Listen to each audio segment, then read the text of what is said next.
When talking about resolution in digital photography, there are two types of resolution to be concerned with: camera resolution and output resolution. Camera resolution is created in the camera. It's basically determined by how many megapixels your camera has. Output resolution is how tightly you pack those pixels together within the frame of the photograph when somebody views the photo either on a screen or printed on a piece of paper. This photo of my dog Sadie was taken with an 8.2 megapixel camera, meaning that the camera created 8,200,000 tiny squares of color, or pixels, in this image. How I pack those pixels together when people view the photo is what's called output, or sometimes printed resolution. I set the output resolution on this image to 300 pixels per inch, meaning that there are 300 rows of pixels and 300 columns of pixels in every square inch of this photograph.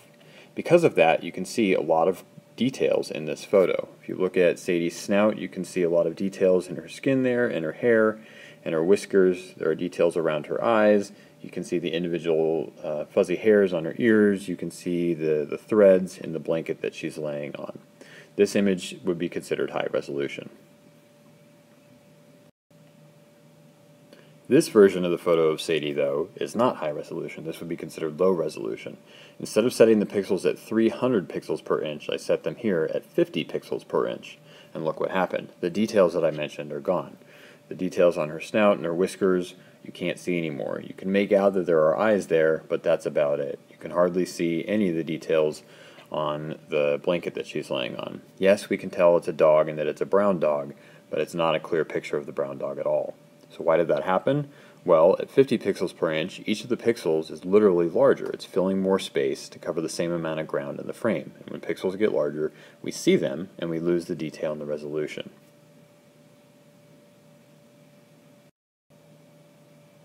At 50 pixels per inch, the only way to make this photo look halfway decent is to make it really, really, really small, like this small. So small that it's not really essential that the details are there because we just can't see them anyways. If you want to have a decent size image, you have to manage the output resolution. Otherwise, you can take a picture with the best camera in the world with the most megapixels in the world, but if you don't adjust that output resolution correctly, you're going to ruin the picture. So how do you make those adjustments then so that you don't ruin pictures by incorrectly adjusting the output resolution? Well, let's take a look at this photo of a bright pink rose open in Photoshop.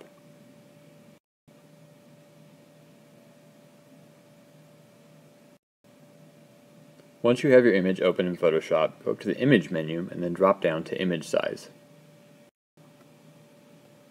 Here you'll see a control box that tells us how big the photo is, how wide it is, how high it is, and what the resolution is set at. As long as this resample box here is not checked, you should be able to make changes to any one of these, and Photoshop will make the appropriate adjustments. You can see that this photo straight out of the camera is set at 72 ppi, but look how big the file size is. It's 58 inches wide by 40 inches tall. That's a pretty big photo. Remember, the rule is if you want to double the resolution, then you need to cut the image size in half. And just to show you that that works, I did that on this image. I changed the resolution from 72 to 144, so I doubled it, and Photoshop automatically cut the width and the height exactly in half for me. 144 pixels per inch is not exactly an industry standard, though. 200 pixels per inch is, though, for many publications. So if I set this photo to 200 pixels per inch, you'll see that Photoshop adjusts the size proportionally, and it cuts down to 20 inches by 14 inches, or almost 21 by 15 inches.